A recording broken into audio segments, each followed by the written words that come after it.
Nous allons désormais avoir un échange pour croiser les regards et les expériences d'horizons divers, puisque nous réunissons autour de ces 3 petites tables qui ne sont pas rondes, à la fois Stéphane Lagier, chef de service à la DGAFP, donc, qui porte cette vision globale et des politiques RH de l'État. Madame Durossel, vous êtes DRH du Château de Versailles, donc on reste un peu dans l'univers de la culture dont Madame Gardette nous a donné un peu le contexte tout à l'heure. Madame Bouraïma, vous êtes chef de cabinet du DRH de Pôle emploi, un énorme établissement public de 52 000 agents. Et Madame Debeau, vous êtes sous-directrice RH à la Direction générale de la douane et des droits indirects. Donc voilà, plusieurs ministères et types d'opérateurs réunis maintenant pour partager un peu votre vision à vous de cette question du manager de demain, des compétences qui sont attendues, et puis également des exemples concrets, des initiatives, des travaux que vous conduisez sur ces questions pour outiller, accompagner les cadres, les encadrants, les managers de vos ministères et établissements respectifs. Voilà, je commencerai volontiers par cette question un peu introductive de savoir quels sont selon vous finalement les défis dont on parle. On parle du manager de demain face aux transformations.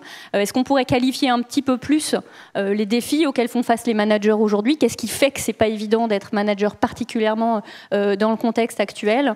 Qualifier un petit peu ces défis, que ce soit lié au contexte en termes d'environnement ou aux attentes des agents ou des managers eux-mêmes. Quels sont ces défis? Et en miroir de ces défis, à quoi devrait ressembler finalement le manager de demain? Est-ce que voilà, l'un d'entre vous souhaite commencer sur cette question introductive pour poser un peu les bases de notre discussion?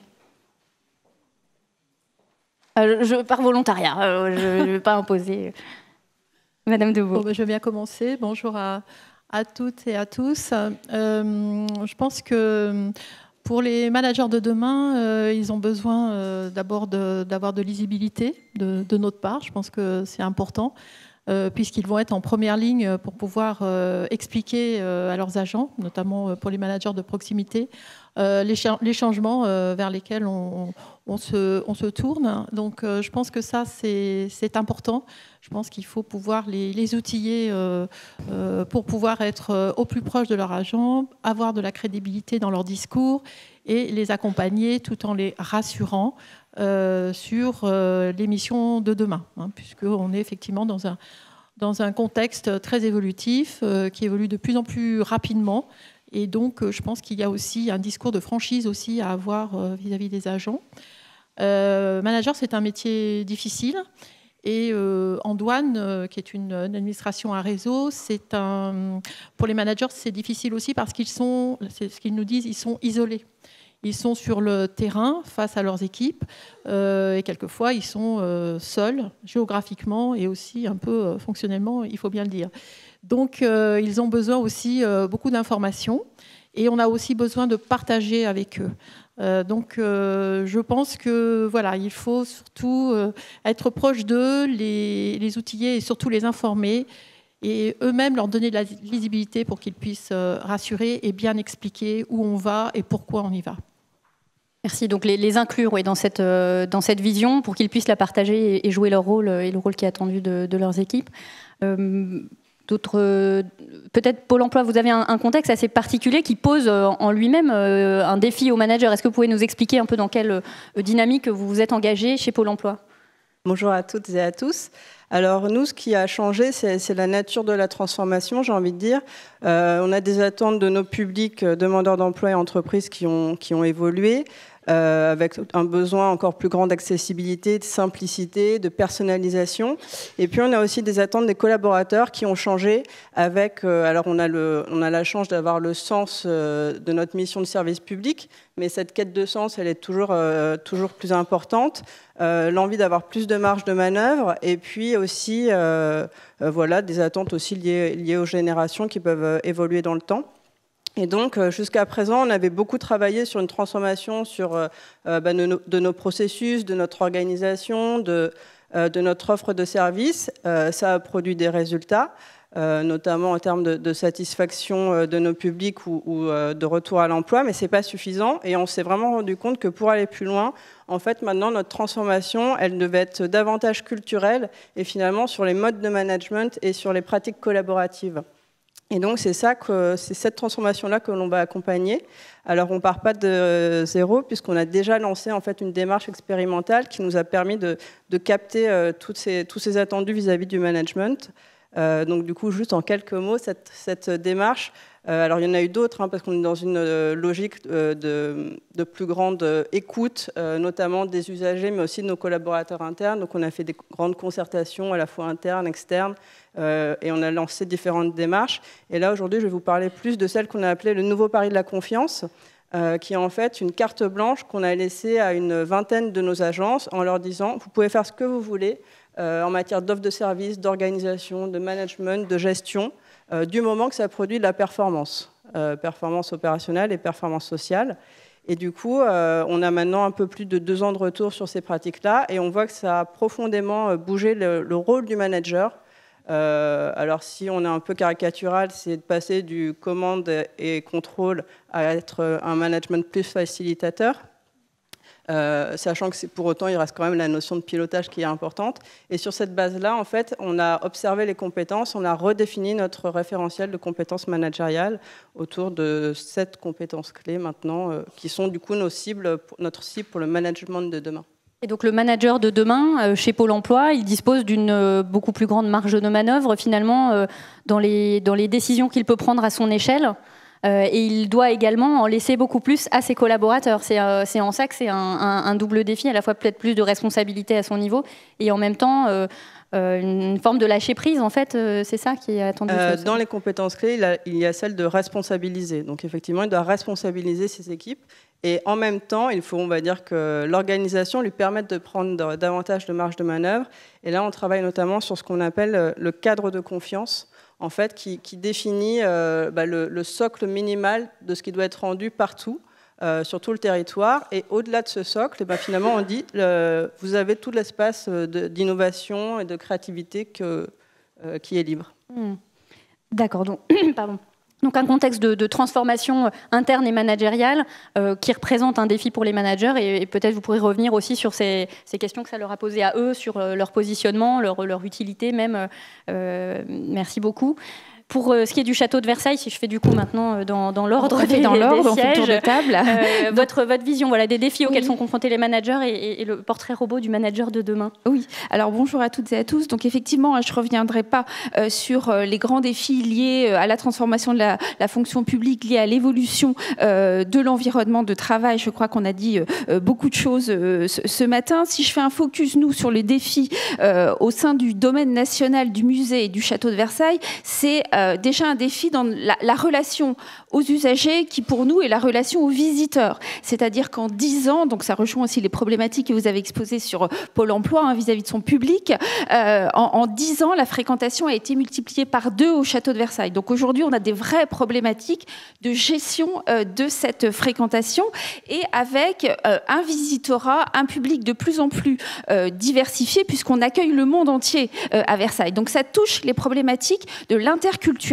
C'est vrai que ça, c'est un champ qu'on n'avait pas forcément vu, dont on n'avait pas forcément vu venir les problématiques. Et aujourd'hui, nous, on s'intéresse beaucoup à former les agents sur cette interculturalité. Donc j'en parle parce que je pense que c'est une spécificité liée au château de Versailles. Et donc du coup, ça pose la question, la fréquentation, l'interculturalité, les nouveaux enjeux, les nouveaux défis. Ça pose la question, bien entendu, de l'évolution des métiers. Château de Versailles, c'est 1000 personnes, mais c'est 50 métiers. Alors Caroline Gardette en a parlé, ce sont des jardiniers, ce sont des fontainiers, mais ce sont aussi des ingénieurs, des conducteurs de travaux, la filière administrative générale comme vous la connaissez, mais aussi ce sont des conservateurs. Nous, on n'a pas de dentelière, mais on a des doreurs. Donc tout ça, et évidemment, nous avons des agents d'accueil de surveillance, nous avons des caissiers, nous avons des personnes qui font du culturel, qui font aussi du commercial.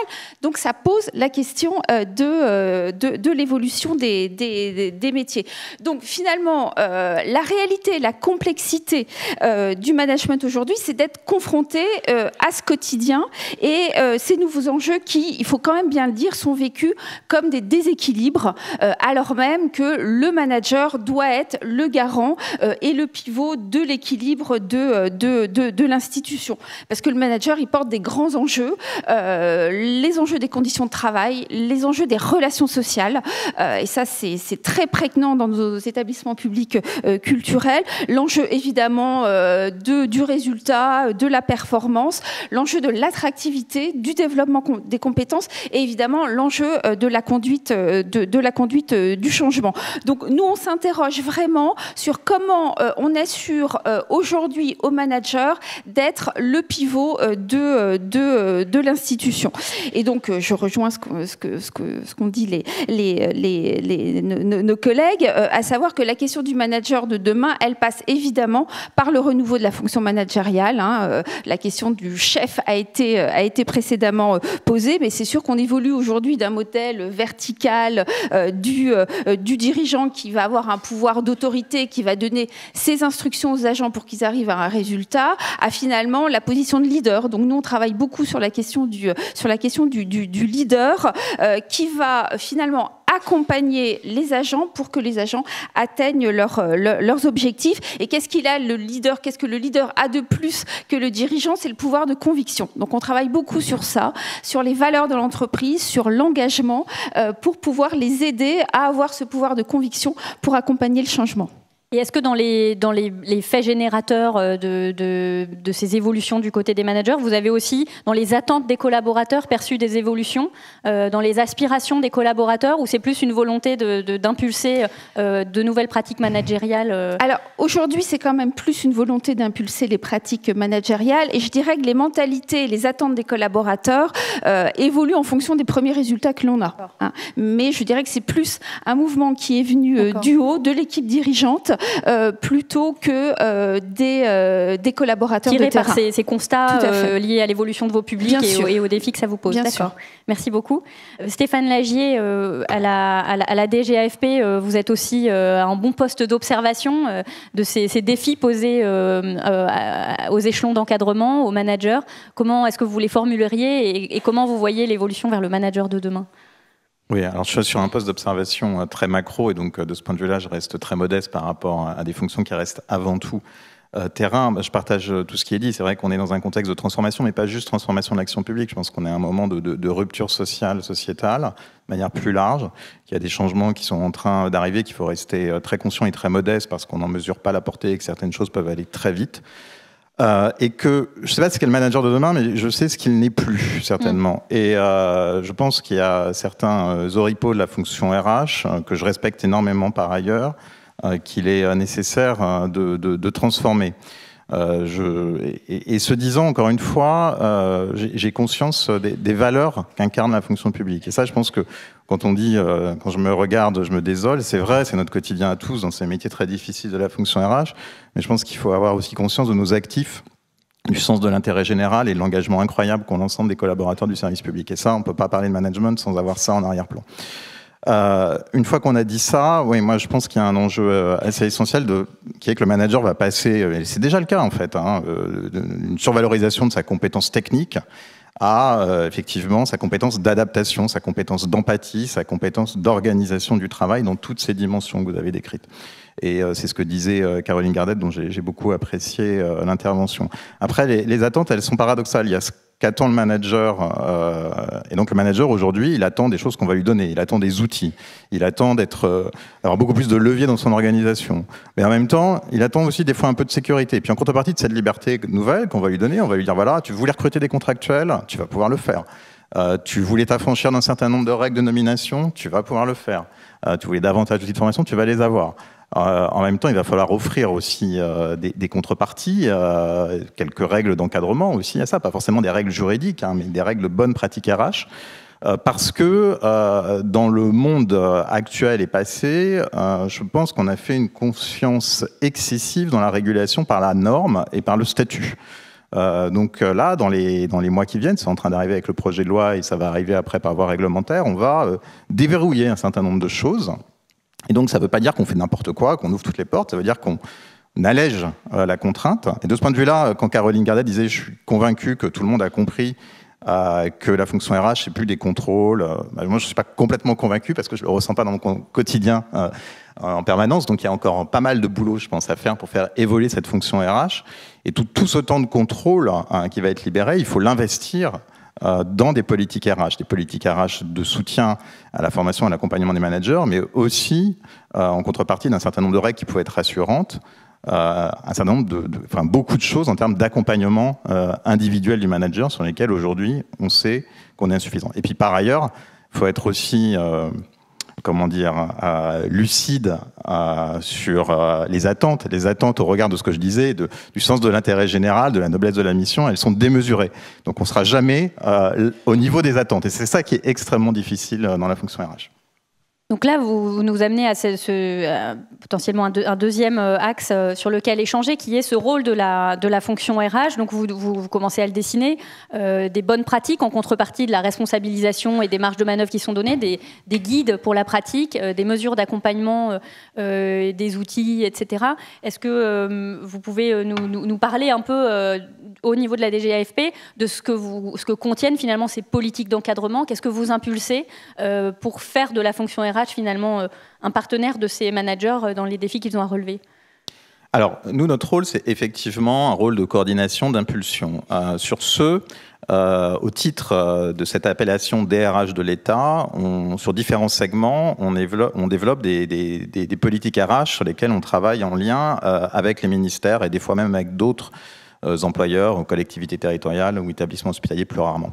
Dans les politiques RH, il y a une politique évidemment qui me tient particulièrement à cœur, c'est les politiques d'encadrement supérieur, mais je ne veux pas limiter ça à l'encadrement supérieur, parce que ce qui est fait pour l'encadrement supérieur a vocation à redescendre et à inspirer l'ensemble de la chaîne d'encadrement dans sa diversité.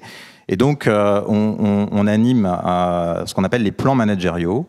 Je suis pas sûr que dans la salle tout le monde sache ce que c'est que les plans managériaux et je suis des fois désolé parce que c'est une démarche importante qui a été impulsée en 2015 par une circulaire du Premier ministre Manuel Valls à l'époque et qui a demandé à l'ensemble des ministres à travers leurs secrétaires généraux de se saisir de la question managériale et de la formaliser. Parce que, contrairement à ce que pensent certains, le management, c'est pas des concepts. La RH, c'est pas aussi... Alors ça, c'est un gros problème de la RH, c'est que tout le monde pense à une idée sur comment on fait de la bonne RH. Ce qui arrive beaucoup plus rarement dans le domaine de la finance. Non, on peut avoir des idées, mais c'est un métier avec des process, des trucs sérieux derrière.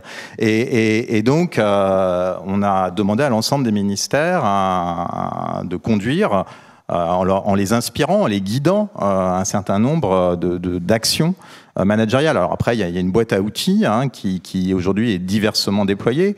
Mais quand je parlais d'outils, c'est des choses sérieuses qui existent dans la plupart des grands groupes. C'est formaliser des revues des cadres. Donc on a édité un guide pour savoir comment ça se passe. Parce qu'il y a toujours aussi une grande crainte du cadre juridique. Donc on doit aussi toujours sécuriser ce type de démarche, c'est amplifier la politique de vivier. À ce titre, je vous informe, pour ceux qui ne le savent pas, je pense que vous ne le savez pas, qu'on travaille avec le CISIR sur la création d'un système d'information de gestion des viviers interministériel, parce que nous aussi on porte cette vision interministérielle des choses, et donc pour avoir des managers qui s'adaptent, je pense qu'aujourd'hui il est souhaitable qu'ils aient connu différentes familles professionnelles, différents environnements si possible, et donc on cherche à amplifier la mobilité, mais pour amplifier la mobilité, il faut que l'ensemble des employeurs sachent où aller recruter. Donc on développe cet outil qui va s'appeler Vinci, qu'on espère expérimenter prochainement, qui va être une sorte de LinkedIn professionnalisé, amélioré de l'encadrement supérieur de l'État. On développe aussi l'évaluation à 360 degrés, qui est un outil très puissant, auquel je crois beaucoup. Et donc, comme ça, on plante des petites graines. Alors, certaines poussent, s'épanouissent, et d'autres, c'est plus difficile. Et puis, ça dépend du portage ministériel. Donc, on va souhaiter, nous, on va souhaiter amplifier cette démarche, lui redonner certainement un nouveau portage politique. Aujourd'hui, toutes les conditions sont là. Projet de loi de transformation publique, texte d'application, et puis la mission que conduit Frédéric Thiriez sur l'encadrement supérieur, qui va aussi aborder la question de la gestion des carrières. Merci. Donc là, ce qu'on voit, c'est une fonction RH qui va être un vrai acteur stratégique dans les transformations à conduire. Et puis avec vous, Madame Debeau, on peut peut-être illustrer finalement ce que Monsieur Lagier vient d'exposer en termes d'outils et de démarches qui sont impulsés par la DGAFP, déclinés dans les ministères. Vous, à la douane, vous avez travaillé sur un plan managérial. Oui, en effet.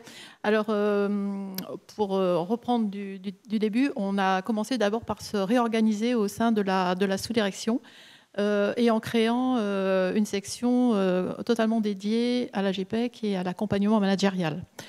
Donc ça nous a permis de dégager des cadres qui ont pu complètement se dédier à ces fonctions-là, et notamment pour concevoir une revue des cadres et une revue des postes au sein d'un plan managérial qu'on a conçu et décliné il y a à peu près maintenant 2 ans. Et au sein de ce plan managérial, outre la revue des cadres et la revue des postes, la revue des cadres nous a paru tout à fait déterminante à concevoir et à décliner, parce qu'on avait besoin d'une meilleure connaissance de nos viviers pour promouvoir et pouvoir proposer des postes et anticiper sur les parcours de carrière de nos cadres. Donc ça a été important. Et cette revue des cadres, on l'a démarré, on a fait un tour de France et on a contacté chacun des directeurs interrégionaux, et ça a été un temps d'échange extrêmement riche avec eux. On y a passé une journée avec eux. Une journée par délégation, par direction interrégionale. Voilà, par direction interrégionale. Et on passait en revue les cadres. Enfin, on avait déterminé un vivier pour aller le plus précisément possible pour pouvoir examiner chaque situation. Et une revue des postes, parce qu'on pense que ça va ensemble, déterminer une cartographie des postes, une carte d'identité des postes, notamment les plus difficiles à tenir, pour pouvoir trouver ensuite les bons profils, notamment repérés dans les viviers, pour tenir ces postes. Donc ça a été, c'est important pour nous, hein, on démarre, l'équipe est toute jeune, la chef de bureau est présente avec nous ce matin. Donc c'est vraiment quelque chose de très structurant pour nous et qui fait réfléchir, parce qu'on a voulu aussi embarquer l'encadrement supérieur, alors que notre cible actuelle, c'est l'encadrement intermédiaire, qu'on estime extrêmement important justement pour relayer et pour accompagner les transformations. Et au sein de ce plan managérial, nous avons donc lancé une expérimentation qui a pu bénéficier du Fonds Innovation RH l'année dernière. Avec le droit de se tromper, alors ? Avec le droit de se tromper, tout à fait. En créant donc un réseau de référents managériaux, justement pour pouvoir un peu casser la ligne managériale verticale. Donc ils sont hors hiérarchie, ces référents managériaux ? Hors hiérarchie, voilà. Ce sont des douaniers qui ont un métier de douanier et qui distraient une demi-journée par semaine en moyenne de leur temps pour pouvoir accompagner les primo-arrivants, des managers qui arrivent sur leur premier poste, en circonscription, parce que là, on est vraiment dans le réseau. Une logique locale, de proximité. Réseau local, pour qu'ils puissent les accueillir et les accompagner dans leur premier mois de prise de poste, avec un discours, en tout cas un accompagnement de pair à pair. C'est une sorte de mentorat, tutorat, qu'on a voulu installer depuis quelques mois. Donc, on a une dizaine de référents managériaux et on compte doubler le recrutement à partir du mois prochain. Donc un accompagnement individuel, mais également on leur demande, à travers leur lettre de mission, d'avoir aussi une animation collective. Et pour cela, ils ont reçu une formation d'animation, co-développement. De la communauté des managers, finalement, de leur circonscription. Pour qu'on puisse, en dehors de tout regard hiérarchique, et dans un sens d'écoute, de bienveillance, de pouvoir s'écouter et éventuellement résoudre des problèmes ou aider à la construction d'un projet, par exemple, ensemble, et une animation vraiment locale.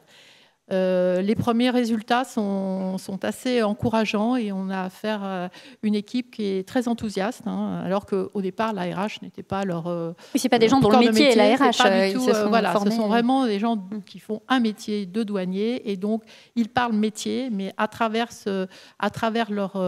leur métier, leur fonction, on développe cet accompagnement managérial dont ils ont besoin. Hein. C'était une nécessité. C'était aussi l'occasion de faire passer des informations et surtout de faire remonter leurs attentes pour qu'on puisse travailler avec eux et qu'on réponde à leurs questions et qu'on puisse continuer à les accompagner. Ces référents managériaux bénéficient aussi d'une initiation au coaching parce que c'est aussi une posture qui, je pense, dans l'avenir, va avoir beaucoup de succès. Donc vous vous êtes finalement créé des relais dans la communauté managériale. Voilà. Et finalement, avec cet exemple de mesure assez concrète qui s'inscrit dans le plan managérial de la douane, on voit une forme de réduction de la distance qui peut parfois exister entre la fonction RH en tant que telle et les managers. C'est ce qu'on a essayé de faire. Alors, je précise, hein, c'est vraiment sur la base du volontariat. Et on a travaillé pour le choix de ces personnes avec les directeurs interrégionaux qui nous ont présenté plusieurs candidats. Ce qui nous intéressait, c'était qu'ils aient d'abord une première expérience managériale et surtout qu'ils aient des qualités pédagogiques. Il fallait que des gens qui sont intéressés par la transmission et par la réception aussi. Donc des qualités d'écoute et qualités relationnelles, c'est ce qui pour nous était primordial dans le choix de ces premiers référents. Merci beaucoup. On aura l'occasion de parler d'autres leviers aussi que contient votre plan managérial. Au château de Versailles, Madame Debeau commençait par parler de la réorganisation de la sous-direction RH avec cet accompagnement managérial qui est devenu une fonction en tant que telle. Au château de Versailles aussi, vous avez finalement pensé votre propre transformation en tant que DRH. Exactement. Alors nous aussi, on est parti du principe que pour transformer et pour accompagner au changement, à la transformation, il fallait peut-être qu'on se regarde, nous, à la direction des ressources humaines, et il fallait aussi qu'on se transforme et de se dire, est-ce que nous, déjà, on est en capacité de conduire notre propre changement interne avant de s'attaquer à la conduite de changement au niveau de l'établissement. Donc nous avons engagé au sein de la direction des ressources humaines un vrai plan de professionnalisation des pratiques RH et une transformation de la direction comme objectif, et c'était aussi ma feuille de route, moi quand j'ai pris mes fonctions, quand je suis arrivée sur ces fonctions-là au château, comme objectif d'en faire non plus une direction support, gestionnaire du quotidien, mais d'en faire une véritable direction stratégique au bénéfice du rayonnement de l'établissement et au bénéfice de l'ambition portée par la présidente de l'établissement de développer les projets pour l'établissement et ses équipes. Alors, on a déjà commencé par modifier en profondeur l'organisation, la direction, l'organigramme, de monter en compétence les agents qui étaient investis dans leur mission et qui souhaitaient voir soit leur champ revu, élargi, soit changer de compétences. Donc, on a fait exercer des droits d'option à l'ensemble des agents. Donc, tous les agents individuellement ont pu porter ce qu'ils souhaitaient, bien entendu, ont pu porter un projet professionnel que l'on a accompagné. Donc ça permettait aussi aux équipes d'être dans un esprit de collaboration et d'adhésion, ce qui me semblait, moi, indispensable pour poser le socle d'une vraie conduite de changement. Et puis, on a profité aussi de ce travail sur un nouvel organigramme pour finalement formaliser des fonctions RH qui, aujourd'hui, sont prégnantes dans la transformation de la fonction publique, mais qui soit n'existaient pas dans la direction, soit n'existaient pas dans l'établissement. Donc je parle des problématiques de qualité de vie au travail. On a créé un secteur environnement et qualité de vie au travail au sein du service hygiène et prévention, qui est un service traditionnel d'une direction RH, mais on a vraiment voulu formaliser ces problématiques de qualité de vie au travail. On va se saisir également des questions d'organisation du travail, parce que moi je pense que c'est fondamental qu'un établissement public comme le château de Versailles puisse investir les questions d'organisation du travail, avec les nouvelles contraintes, on l'a vu, avec l'évolution des métiers et avec l'évolution du secteur public.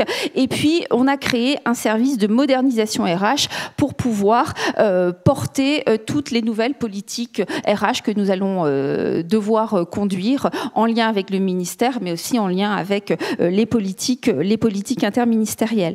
Alors, parallèlement, on a engagé aussi, nous, en interne, dans une démarche très concertée, très participative, une démarche de qualité de vie au travail. Ça, je trouve que c'est un point d'entrée, et ça peut être pour vous un point d'entrée très important pour embarquer vos managers de proximité. Alors, la qualité de vie au travail, c'est pas uniquement de s'entendre sur l'endroit où on va mettre le baby-foot et quand on va faire les after-works. Ça participe à ça, mais ce n'est pas que ça. C'est vraiment de se saisir des problématiques très concrètes des équipes, donc d'être dans une remontée du terrain, une remontée d'informations. C'est toujours important d'écouter nos équipes opérationnelles, nos équipes de terrain. C'est important pour elles de se sentir entendues. Et à travers un plan d'action de qualité de vie au travail qu'on a co-rédigé avec tous les agents de la DRH, qu'on a concerté avec les organisations syndicales. Moi, j'ai absolument voulu le passer en instance consultative pour que ce soit gravé dans le marbre. En fait, c'est un plan d'action. L'objectif principal du plan d'action, c'est de redonner du confort de travail aux agents et puis de s'engager. Parce que qui dit plan d'action dit un vrai engagement, des clauses de revoyure, un calendrier. Et c'est le dernier point sur lequel, moi, il me semble très important d'insister. J'ai souhaité que cette réorganisation des fonctions RH puisse être appuyée à un portage de haut niveau. Et j'ai travaillé à une feuille de route triennale, en 2019-2021, que j'ai fait valider par la présidente de l'établissement et par l'administrateur général, qui est une feuille de route que j'ai déclinée par grand thème, par service, par secteur. Et du coup, ça donne une vraie visibilité et une vraie crédibilité du travail de nos équipes, de nos agents. Donc, ils ont été plutôt très satisfaits de voir qu'on portait leur sujet. Donc, du coup, à la fois, c'est très valorisant et puis ça pose aussi l'ambition. Oui, et ça, c'était important pour moi. Si on voulait faire en sorte que la DRH du château de Versailles puisse devenir une direction stratégique, c'était d'avoir la vraie ambition affichée. Et donc ce portage très fort fait écho aussi à ce que vous évoquiez, Stéphane Lagier, sur le portage politique plus globalement de ces politiques RH et d'encadrement. On reviendra à un certain nombre d'actions que vous mettez en œuvre pour la communauté managériale au sein du château de Versailles. Mais finalement, ce qu'évoque Madame Durossel sur cette feuille de route stratégique sur 3 ans, ça me fait penser, parce que je connais un petit peu le contexte de Pôle emploi, à la place finalement que vont prendre, si je ne m'abuse, les problématiques de transformation interne dans votre prochain projet stratégique qui est en cours de finalisation. Et est-ce que vous avez aussi finalement cette même vision de la DRH partenaire stratégique des transformations chez Pôle emploi ? Alors oui, on partage. Je reviendrai peut-être après. Nous aussi, on s'est transformé en termes d'organisation et d'offre de services RH. Mais par rapport à ce que vous disiez, en fait, on a eu un plan stratégique en 2012, un deuxième en 2015, et là, on est en train de construire le prochain pour 2020-2022. Et en fait, à chaque fois, on avait une convention tripartite qui nous liait à nos financeurs, un projet stratégique, et on faisait un contrat social qu'on adossait au projet stratégique. Là, pour le prochain, ce qu'on a fait, c'est que finalement, le contrat social, il est intégré dans le projet stratégique. Au sein du projet stratégique, et c'est la deuxième partie. On a une première partie sur les évolutions de l'offre de services, etc., ce qu'on va faire. Et la deuxième partie, c'est comment on va le faire. Et c'est là où c'est toute notre transformation des modes de management et des pratiques collaboratives. Et donc, ça resitue bien, finalement, les attendus. À égalité d'importance. Voilà, c'est ça. Parce que si on veut réussir, il faut bien marcher sur ces deux jambes-là. Et derrière, on a aussi un enjeu d'appropriation, parce que finalement, on a pu faire beaucoup de choses, mais dont les gens n'ont pas forcément soit conscience, soit connaissance. Et finalement, quand on parlait du contrat social, ça parlait à personne. Alors, c'est le moment d'humilité. Et alors que ça devrait concerner tout le monde finalement. Donc voilà, là tout l'enjeu maintenant c'est que ça soit davantage approprié par l'ensemble des collaborateurs et puis qu'ils puissent aussi situer à la fois ce que l'établissement va proposer, parce que l'idée c'est qu'on crée les conditions en fait pour que ça marche, et derrière que les collaborateurs ils puissent se sentir engagés et responsables, parce que c'est à eux d'être acteurs derrière de leur développement de compétences. Et on positionne vraiment les managers du coup à la croisée. À la fois le manager il va créer les conditions pour son équipe, il va soutenir ses collaborateurs, développer les talents. Et voilà, et c'est tout ce qu'on veut faire passer pour les prochaines années, c'est l'enjeu de notre transformation RH. Et du coup, pour ça, ça suppose que nous-mêmes, on se transforme. Alors, d'un point de vue organisationnel, on s'est transformé l'année dernière parce qu'on était précédemment sur une approche par processus, développement RH, formation, et finalement, on a fait le constat que ce n'était pas forcément ça qui répondait aux besoins des managers ou des collaborateurs, parce qu'ils peuvent adresser des problématiques qui sont finalement plus globales et qui peuvent être à la croisée de plusieurs champs. Et du coup, on s'est réorganisé autour des filières. Donc, on a management, relations de service, c'est notre cœur de métier, et puis les fonctions support. Et l'idée, c'est qu'on puisse avoir finalement un conseil de bout en bout, à la fois sur de la GPEC, sur l'identification du coup des actions de développement de compétences à mettre en œuvre et sur l'ingénierie de ces actions de développement, puisqu'on a aussi nos propres sortes de formation interne. Et du coup, si je reviens sur les managers, on a une filière spéciale pour les managers avec également dedans une université du management qui conçoit et met à disposition les dispositifs d'accompagnement managériaux divers et variés. Est-ce que je profite que vous avez la parole, vous pourriez nous en dire un petit peu plus maintenant sur la façon dont vous accompagnez les managers de Pôle emploi dans la transformation que vous avez esquissée tout à l'heure vers une plus grande responsabilisation, déconcentration de la décision. Ça vient percuter un peu leur rôle traditionnel de détenteur de l'autorité ou de l'information. Comment on les accompagne et qu'est-ce que vous avez prévu et qu'est-ce que vous avez déjà fait en la matière ? Alors on est sur plusieurs actions en parallèle. La première, c'est d'inspirer et de donner à voir. Alors, au tout début, on est allé chercher de l'inspiration à l'externe. Et l'avantage avec le temps, maintenant, c'est qu'on va pouvoir donner à voir des inspirations internes pour dire, voilà, vous avez peut-être entendu parler de ce que je fais chez Leroy Merlin, chez Kiabi ou dans des grandes entreprises comme ça. Et finalement, ça se fait aussi à Pôle emploi. On l'a fait dans des agences et on fait témoigner vos pairs pour qu'ils vous présentent ce qu'ils ont fait. Et ça a vraiment beaucoup de valeur auprès des managers et puis des agents parce que ça permet une plus grande adhésion. Et la deuxième, c'est qu'on donne à voir en fait là où on veut aller. Donc je vous disais, on a défini un référentiel de compétences managériales, donc 7, on essaie de rester simple. Et derrière, on permet en fait à chacun, enfin là on est encore en phase pilote, mais on va bientôt l'étendre, de se positionner finalement par rapport à ses compétences. Alors c'est pas de dire tu es bon ou tu es mauvais, l'idée c'est de dire quelles sont tes zones de confort ou d'inconfort. Et derrière, on a eu tout à l'heure l'illustration d'un radar. En fait, derrière ce radar, ensuite, ça propose des pistes d'action. Alors très concrètes, par exemple, on voit qu'il faudrait développer l'axe de feedback, essayer d'aller chercher un feedback dans la prochaine semaine.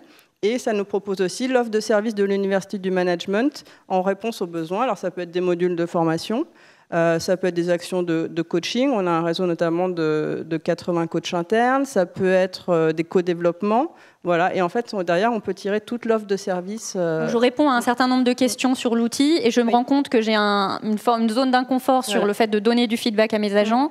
J'ai un challenge d'essayer de le faire dans la semaine et j'ai des ressources pour m'y aider.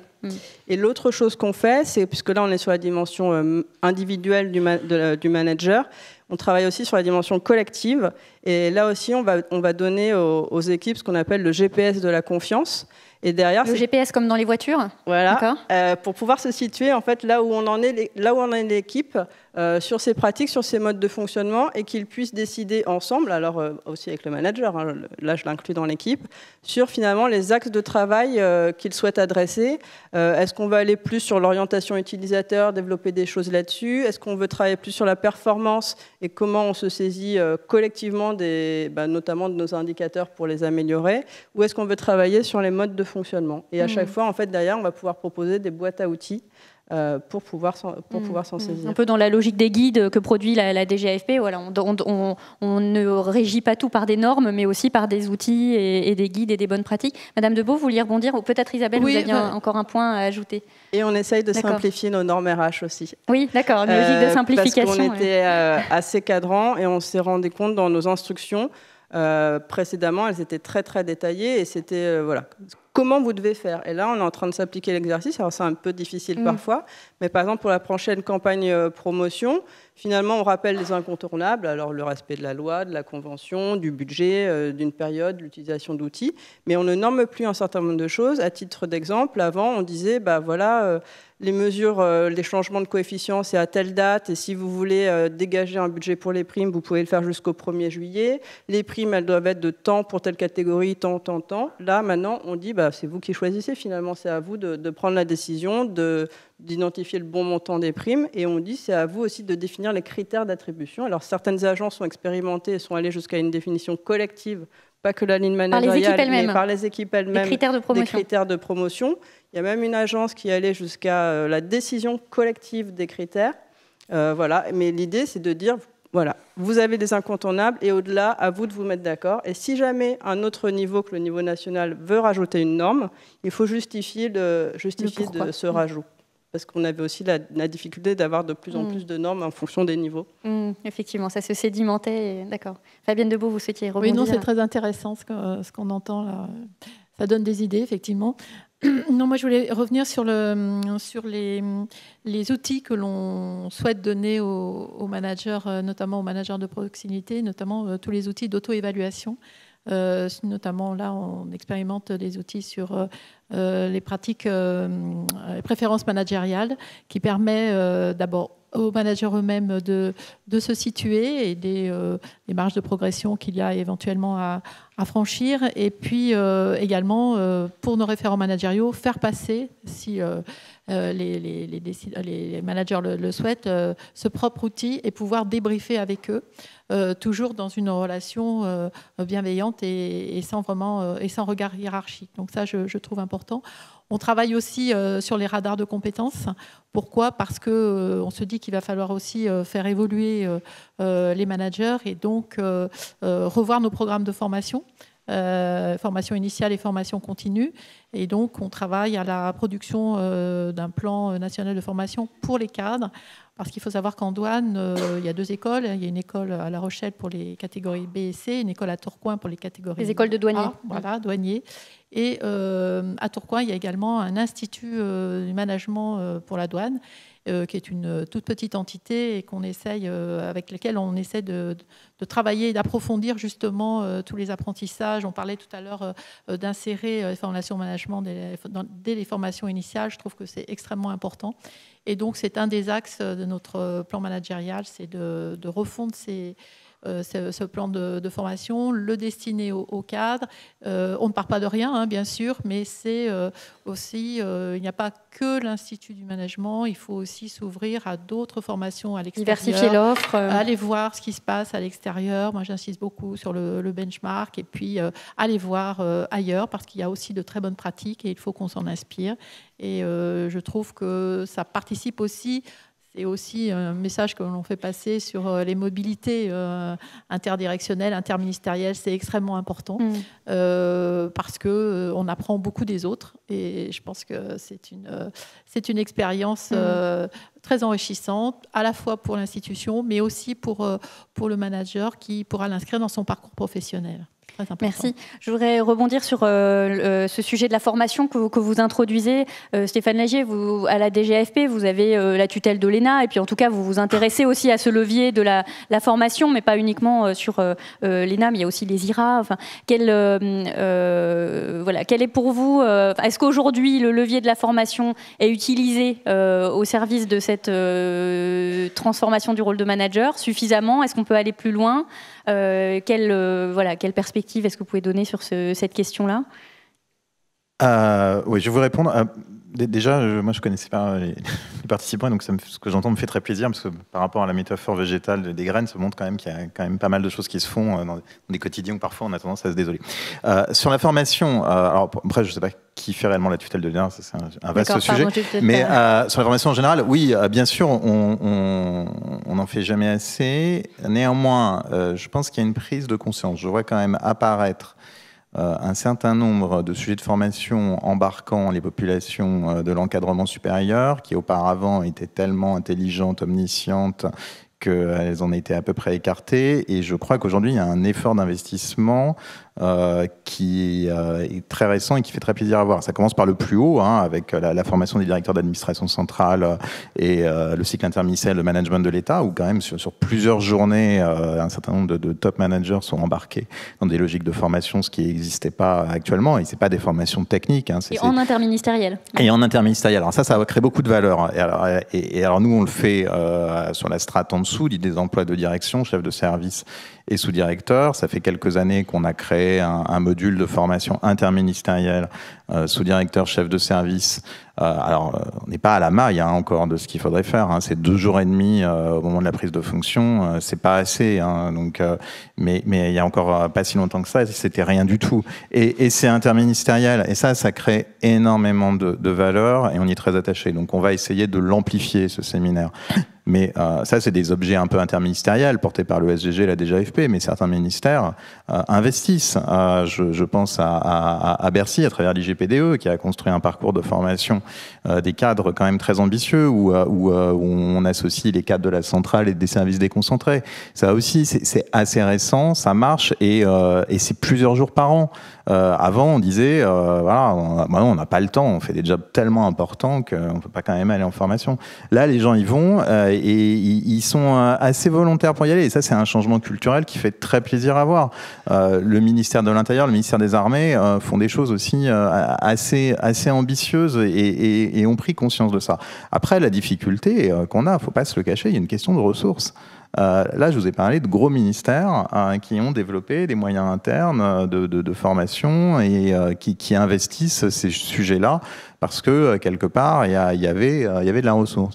Il y en a d'autres, plus petits, moins riches, moins denses, où on n'est pas à la maille. D'où le fait que nous, DGAFP, on essaye de dire, voilà, ce qui marche chez les uns doit être amplifié en interministériel et qu'il faut qu'on accompagne ceux qui peuvent aller moins vite pour faire mieux.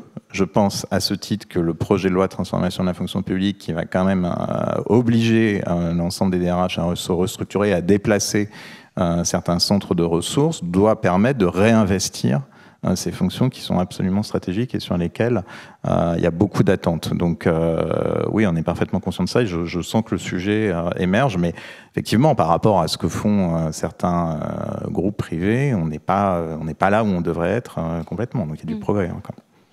Merci. Sur ce sujet de la formation, à Versailles, vous avez mis en place tout un plan d'action, un dispositif spécifique. Est-ce que vous pouvez nous parler de l'Académie des cadres ?